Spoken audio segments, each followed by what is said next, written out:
பக்தி இன்ஃபோ நேயர்கள் அனைவருக்கும் எனது இனிய வணக்கம். நான் உங்கள் வாழ்க நலமுடன் ஜோதிடர் டிஜே சுந்தரபாண்டி, சிவகாசியிலிருந்து.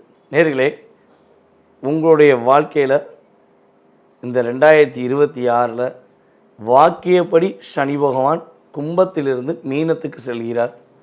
ஸோ இந்த மீனத்துக்கு செல்வது மூலமாக உங்களுடைய வாழ்க்கையில் என்னென்ன மாற்றங்கள்லாம் ஏற்பட போகுது, என்னென்ன விஷயங்களில் நீங்கள் கவனமாக இருக்கணும் அப்படின்னு சொல்லி வாக்கிய பஞ்சாங்கம் பயன்படுத்தும் நம்மளுடைய நேயர்களுக்கு இது பொருந்தும் என்பது உண்மை.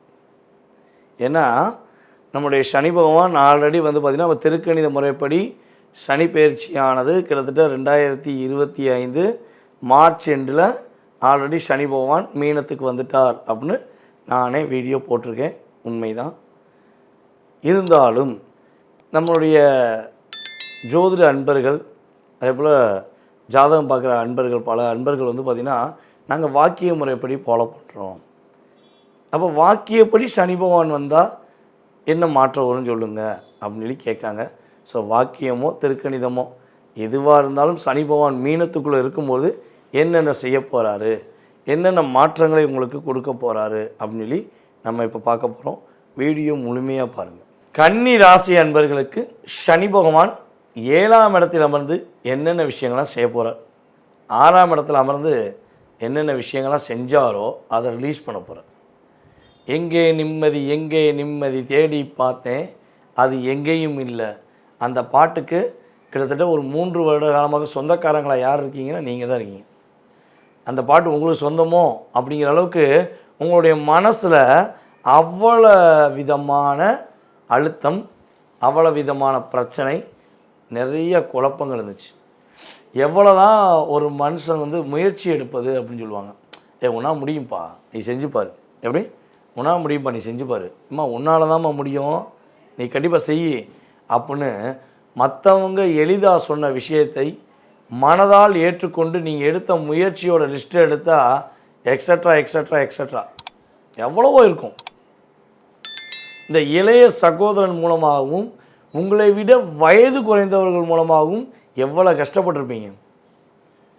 என்னோட அவனுக்கு ஒன்றுமே தெரியாதுங்க, அவன் சின்ன பையங்க, அவனோட எக்ஸ்பீரியன்ஸும் கிடையாதுங்க, அவன் அந்த அளவுக்கு அந்த அனுபவமும் கிடையாது. அந்த சின்ன பொண்ணு சின்ன பையன் என்னை படுத்தி எடுத்தான் அப்படின்னு நினைக்கிங்கல்ல. எவ்வளோ போராட்டத்தை சந்திச்சிங்க. நீங்கள் சும்மா ஒரு எஸ்எம்எஸ் அனுப்பியிருப்பீங்க உங்கள் சொந்தக்காரங்களுக்கு, இல்லை உங்கள் ஃப்ரெண்ட்ஸுக்கு, இல்லை உங்கள் லவ்வருக்கு, இல்லை உங்கள் பார்ட்னருக்கு. ஏதாவது ஒரு விஷயம் உங்கள் மனசில் உள்ள வருத்தத்தை போக்குறதுக்காண்டி ஒரு எஸ்எம்எஸ் அனுப்பியிருப்பீங்க. அந்த ஒரு எஸ்எம்எஸை பிடிச்சிட்டு தொங்குவாங்க பாருங்கள், உங்களை வச்சு செஞ்சுருப்பாங்க. நீ சொன்னே இல்லை, நீ அனுப்புன அந்த எவிடன்ஸ் இருக்கு பாரு அப்படின்னு உங்களை காட்டி காட்டி உங்களையே உங்கள் லைஃப்பை மறக்க வச்சுருப்பாங்க. எவ்வளோ கஷ்டத்தை சந்திச்சிங்க.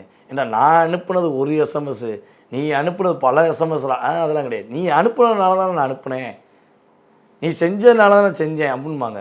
ஆனால் அதை செய்ய வச்சதே அவங்க தான். அங்கே தான் புத்தி இல்லாமல் பேசுகிறாங்கன்னு தான் நான் சொல்லுவேன். ஸோ அப்படிப்பட்ட தேவையில்லாத உறவுகள், தேவையில்லாத நபர்கள்லாம் உங்களை விட்டு வெளியே போகிறாங்க. அதுவே நிம்மதி. புரியுதா? அதே போல் பார்த்திங்கன்னா உங்களுடைய முயற்சி ஸ்தானம் வெற்றி பெற போகுது. உங்களுடைய வாழ்க்கையில் இனிமேல் தான் நீங்கள் நிம்மதியாக இருக்க போகிறீங்க. உங்களுடைய முயற்சியில் வெற்றி பெற போகிறீங்க. உங்களுடைய எதிரி, உங்களுடைய துன்பம், உங்களுடைய கஷ்டம் எல்லாம் காணாமல் போயிடும். புரியுதா உங்களுக்கு? அந்த அளவுக்கு உங்கள் லைஃப் ரொம்ப நல்லா இருக்க போகுது. சரி, இன்னும் ஒரு கேள்வி கேட்கேன். இதில் யார் யாரெல்லாம் எஸ்ன்னு கீழே கமெண்ட்ஸில் கொடுக்கீங்கிறத நான் தெரிஞ்சுக்கிறேன். ஏன்னா நம்ம உங்கள் ஜாதகத்தை பார்க்கல, நம்ம சொல்கிறது உங்கள் ராசியின் அடிப்படையில் கோச்சாரத்தை வச்சு தான் பேசியிருக்கோம். அப்போ இதில் உண்மை என்ன அப்படின்னு நம்ம தெரிஞ்சுக்கணும். ஃபஸ்ட்டு விஷயம், நிம்மதியாக தூங்கி எத்தனை நாள் ஆச்சு? நிம்மதியாக தூங்கி எத்தனை நாள் ஆச்சு? நான் தூங்கி 4 வருஷம் ஆச்சு, நான் தூங்கி 6 வருஷம் ஆச்சு, நான் தூங்கவே இல்லைங்க அப்படின்னு லிஸ்ட்டு உள்ளவங்களாம் எஸ் கொடுங்க. ஏன்னா நிம்மதியான தூக்கம் இருக்காது. நீங்கள் தூங்கும்போது கூட தொல்லை தேடி வரும். நீ தூங்கும்போது கூட பிரச்சனை ஓடிக்கிட்டே இருக்கும். என்னடா பிரச்சனை கனவுலையும் வருது அப்படிம்பாங்கள, அந்த நிலை தான் உங்களுக்கு கடந்த காலங்களில் இருந்தது. அந்த நிலை இப்பொழுது மாறப்போது சனி பகவான் மூலமாக. நிம்மதியாக தூங்க போகிறீங்க. கஷ்டப்பட்டு அயராது உழைத்து இஷ்டப்பட்டு போராடின லைஃப்லேருந்து வெளியே வர போகிறீங்க. இஷ்டப்பட்டு வேலை பார்த்தாலும் சரி, கஷ்டப்பட்டு வேலை பார்த்தாலும் சரி, சங்கடம் உங்களுக்கு தான். ஸோ அந்த நிலையிலிருந்து மாறி நிம்மதியான தூக்கமும் நல்ல விதமான மாற்றங்களையும் நம்முடைய கன்னி ராசிக்காரர்கள் அடைய போகிறீங்கிறது உண்மை. உங்களை விட வயது குறைந்தவர்கள் இனிமேல் உங்களை தொல்லை பண்ண மாட்டாங்க. உங்களுக்கு நிறைய விஷயங்களும் உங்களுக்கு உதவியாக இருப்பாங்க. அவங்க தன்னுடைய தவறை உணரக்கூடிய சூழ்நிலை உண்டு. ஓகேவா? ஸோ இப்போ இவ்வளோ நன்மையை சொல்லிட்டீங்களே, கன்னிராசிக்கு எல்லாமே நன்மையாக இருக்கா அப்படின்னா உண்மையே நன்மையாக தான் இருக்குது. ஒரே ஒரு விஷயம் உங்கள் மனசில் உறுத்தின விஷயத்த சொல்லிட்டு போயிடுறேன். முதல் விஷயம், நீங்கள் செய்யாத தவறு, நீங்கள் செய்யாத விஷயங்களுக்கு யாரெல்லாம் உங்கள் மேலே வீண்பலி சுமத்துனாங்களோ, அதே போல் ரொம்ப ரொம்ப ரொம்ப ரொம்ப நம்பி நான் செஞ்சேன், அதனால் எனக்கு பெரிய விளைவு, பெரிய கேவலம், பெரிய ஒரு விளைவில் ஏற்பட்டது, நான் சிறைச்சாலை போகக்கூடிய நிலைமை கூட வந்துச்சு, அப்போ நான் இந்த நிலையிலேருந்து வந்துடுவேனா, தண்டனையிலேருந்து வெளியே வந்துடுவேனா, தவறுகள்லேருந்து வெளியே வந்துடுவேனா அப்படின்னு எதிர்பார்க்குற கன்னிராசி அன்பர்களுக்கு உறுதியாக மாறப்போகுது. லைஃப் சூப்பராக போகுது. மகிழ்ச்சியான சூழ்நிலை உண்டு. புரியுதா? அப்போ கெட்ட பேர் எந்த பேர் உங்களுக்கு ஏற்பட்டதோ அந்த பேர் நல்ல பேராக மாறப்போகுது. நீங்கள் தப்பு செய்யலைங்கிறத ப்ரூஃப் பண்ணக்கூடிய காலகட்டம். ஓகேவா? இங்கே பொதுவாகவே ப்ரூஃப் தான் எதிர்பார்ப்பாங்க மனுஷன்.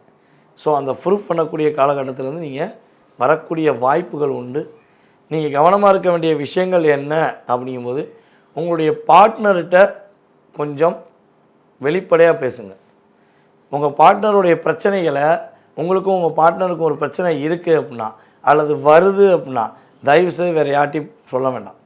உங்கள் அப்பா அம்மாட்ட சொல்கிறது, இல்லை அவங்க அப்பா அம்மாட்ட சொல்லி புரிய வைக்கிறது தயவு செய்து வேண்டாம். நீங்கள் ரெண்டும் உட்காந்து பொறுமையாக, ஏங்க என்ன பிரச்சனைங்க, ஏங்க என்ன விஷயங்க அப்படின்னு சொன்னீங்கன்னா, அந்த ஏங்கங்கிறது அன்பில் வந்துடும். இல்லைன்னா டேய் என்னட அப்படிங்கிற வார்த்தை வந்துடும். ஸோ இதெல்லாம் நீங்கள் கொஞ்சம் கவனமாக இருக்கணும். இதெல்லாம் கரெக்டாக இருந்தீங்கன்னா லைஃப் சூப்பராக இருக்க போது. உங்களை நீங்கள் ரசிக்க கற்றுக்கொள்ளுங்கள். உங்கள் மீது நீங்கள் நம்பிக்கை வைக்க கற்றுக்கொள்ளுங்கள். உங்களால் முடியாது என்றால் எவராலும் முடியாது என்ற தன்னம்பிக்கையுடன் செயல்பட்டால் உறுதியாக உங்கள் லைஃப் சூப்பராக இருக்கும். நீங்கள் என்ன வழிபாடு செய்யணும் அப்படின்னா, பெருமாள் கோயிலில் உள்ள வீர நரசிம்மர் வழிபாடை செய்யுங்கள். மாற்றமும் ஏற்றமும் நம்முடைய கன்னிராசி அன்பர்களுக்கே.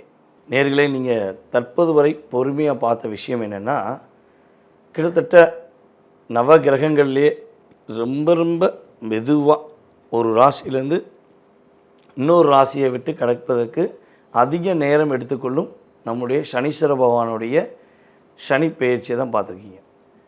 இந்த சனி பயிற்சியானது உங்களுடைய வாழ்க்கையில் குறைஞ்சது ஒரு 20-30% உங்களுடைய லைஃப்பில் ஒரு மாற்றம் இருக்கும். சனி பயிற்சியானே உங்கள் லைஃப்பில் அடிமேல் அடி விழுந்து, இடிமேல் இடி விழுந்து அட்ரஸ்லாம் போயிடுமா? கிடையவே கிடையாது. அல்லது சனி பயிற்சியானே ஓஹோன்னு வந்துடுவேன், கோடீஸ்வரன் ஆயிடுவேன், அப்படி ஆயிடுவேன், இப்படி ஆயிடுவேன், கிடையவே கிடையாது. என்ன பண்ண போகிறான்னா, ஒரு மனிதனால் ஒரு விஷயத்தை செய்யவே முடியல, வேலை பார்க்க முடியல, ஒரு குடும்பத்தோடு ஒற்றுமையாக இருக்க முடியல அப்படின்னு ஒரு கவலையோடு இருக்கவங்களுக்கு அந்த கவலையை நீக்குவார். சாப்பாட்டுக்கே வழி இல்லைங்கிறவங்களுக்கு தினந்தோறும் அவங்களுக்கான உணவு கிடைப்பதற்கான வழியை ஏற்படுத்துவார். வாழ்க்கையை தொலைத்தவர்களுக்கு வாழ்க்கையும், வாழ்க்கையை புரிந்து கொள்ளாதவர்களுக்கு புரிய வைக்கக்கூடிய சூழ்நிலையும் தான் சனி பகவான் கொடுப்பார். அதனால் பதற்றப்பட வேண்டாம், பயப்பட வேண்டாம். ஸோ சொன்னது எல்லாமே 20-30% தான் நடக்க போகுது. இதை தாண்டி உங்களுடைய சுய ஜாதகம் மட்டுமே உங்களுடைய வாழ்க்கையை நிர்ணயம் பண்ணுங்கிறத ஃபஸ்ட்டு மனசில் வச்சுக்கோங்க. அப்புறம் நீங்கள் நிறைய கருத்துக்கள் கொடுக்குறீங்க நம்ம சேனலில். பார்த்தீங்கன்னா என்னை பொறுத்தளவு அதிகமான கமெண்ட்ஸ் வருது. நல்லா சொல்கிறீங்க, ஏகப்பட்ட கருத்துக்கள் சொல்கிறீங்க. இதில் சில நம்முடைய அன்பர்கள் என்ன பண்ணுறாங்கன்னா, தவறான கருத்துக்களை பதிவிடுறாங்க. ஸோ ஒரு விஷயம் புரிஞ்சுக்கோங்க, நீங்கள் ஒரு தவறான வார்த்தை நம்மளுடைய யூடியூப் சேனலில் பதிவிடுவதனால உங்களுக்கு எதாவது நன்மை இருக்கா? ஒன்றுமே கிடையாது. ஒரு ஜோதிடரை தவறாக பயன்படுத்தி நீங்கள் மேன்மை அடைஞ்சிருவீங்களா? அதை பார்க்குற 10 பேர் உங்களை தப்பாக நினைப்பாங்க. ஓகேவா? நாங்கள் திரும்ப திரும்ப ஜோதிடராகிய அத்தனை பேருமே சொல்கிறது என்னென்னா, பொது பலனே, இதையே நீங்கள் உங்கள் லைஃப்பாக நினச்சி கஷ்டப்பட வேண்டாம் தான் நாங்களும் சொல்கிறோம். ஓகேவா? ஸோ இங்கே டென்ஷன் ஆக வேண்டாம். நல்ல விஷயங்களை எடுத்துக்கோங்க. பாதுகாப்பான விஷயங்கிறத என்ன பண்ணுங்கள், கொஞ்சம் பாதுகாப்பாக நடத்திக்கோங்க. நீங்கள் எங்கள்கிட்ட ஜாதகம் பாருங்கள், பார்க்காம போங்க, அது உங்கள் விருப்பம். ஓகேவா? வீடியோ நாங்கள் பேசினோம்னா உங்களுடைய மேலான கருத்துக்களை, நல்ல விதமான கருத்துக்களை மட்டுமே பதிவிடுபவர்களுக்கு நன்மையே நடக்கும் என்பதை உறுதியாக சொல்லிக்கொண்டு, வாய்ப்பளித்த நல்ல உள்ளங்களுக்கு எனது மனதார நன்றியை கூறி விடைபெறுகிறேன். வாழ்க நலமுடன். நான் உங்கள் டிஜே சுந்தரபாண்டி.